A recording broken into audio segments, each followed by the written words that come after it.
وسط بے سکونی اور بے برکتی ختم کرنے کے لیے روزانہ رات کو سونے سے پہلے سورہ یاسین کی آیت نمبر 58 کو 101 مرتبہ پڑھے۔ ایک بار پھر سماعت فرمائے کہ روزانہ رات کو سونے سے پہلے سورہ یاسین کی آیت نمبر 58 کو 101 مرتبہ پڑھے اور اول و آخر غریب پڑھے۔ ہم آپ کو آیات سکھائیں گے انشاءاللہ تعالی۔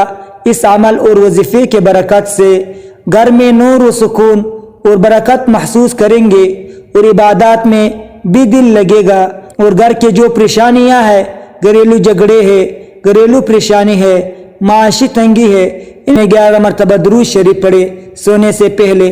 آیات مبارکہ یہ ہے: بسم اللہ الرحمن الرحیم، سلام قولا من رب رحیم، سلام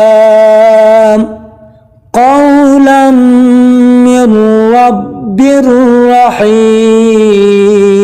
اللہ تعالی ہماری تمام مشکلات حل فرمائے، آمین یا رب العالمین، برحمتک یا ارحم الراحمین۔